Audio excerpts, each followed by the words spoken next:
All right, today we're going to break down one of the strangest and most terrifying chapters in modern American history. We're talking about the Satanic Panic. I mean, really think about that question. How does an entire country, millions of people, get swept up in a story that has absolutely no evidence to back it up? Well, it seems impossible, but that's exactly what happened. For the better part of a decade, people were convinced that a vast, secret network of Satanists was abusing kids in daycares, performing twisted rituals, all under our noses. It was a terrifying idea, a horrifying lie that led to some very real tragedy. So, you have to ask, how did it all begin? Well, to get it, you really have to understand the era. The 1980s, it wasn't just about big hair and synth pop. There were some huge social shifts happening. For the first time, millions of women were entering the workforce, which meant millions of kids were going to daycare. And this created this new, quiet anxiety for parents. At the very same time, the news was filled with stories about stranger danger. It basically created a culture that was just waiting for a monster to show up. So you've got all this anxiety just bubbling under the surface. All it needed was a spark to turn into a wildfire. But it didn't get just one spark. It got three.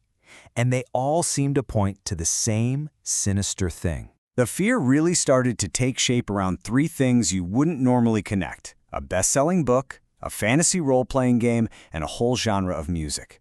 Each one was painted as this secret doorway for evil to sneak into the typical American home. The whole blueprint for the panic really came from this one book called Michelle Remembers. It was marketed as a true story, all about a woman who recovered these supposed memories of being abused by a satanic cult. It was graphic, it was sensational, and for millions of people who read it, it planted this terrifying new idea in their heads: satanic ritual abuse. And then, believe it or not, the panic turned to board games. Yeah, Dungeons & Dragons, this game of pure imagination, was suddenly seen as a recruitment tool for the occult. You had these moral crusaders going on TV claiming that the spells and monsters in the game were actually teaching kids real-life witchcraft. And of course, there was the music. A really bizarre theory started to spread that heavy metal bands were hiding secret satanic messages in their songs, and you could only hear them if you played the records backward.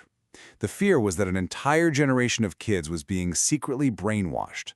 But these fears about books and games, that was just the kindling. The real inferno started at a small daycare in California. The McMartin preschool trial. That's when the moral panic became a literal modern-day witch hunt. The whole case started with just a single disturbing letter from a parent back in '83. But within a year, it had just exploded. 7 teachers were indicted. Investigators started hearing these increasingly bizarre and horrifying claims from the children.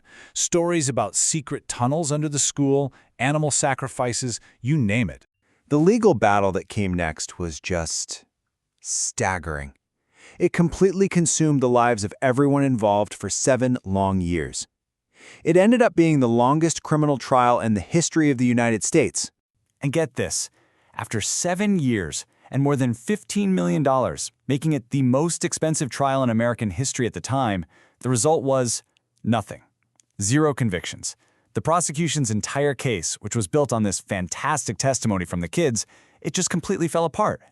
Which brings up the real question: how did a case with no evidence get that far to begin with? Well, it turns out there were 2 powerful forces that turned these scattered fears into a full-blown national crisis: a very flawed psychological practice and a media that was hungry for a sensational story. So, at the very heart of this thing was a deeply questionable psychological practice called recovered memory therapy.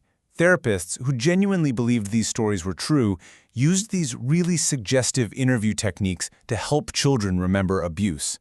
The huge problem: instead of fighting the truth, the practice often ended up planting vivid, detailed, and completely false memories of impossible satanic rituals. And then the media just poured gasoline on the fire. It created this terrifying feedback loop. Here's how it worked. A shocking accusation gets made.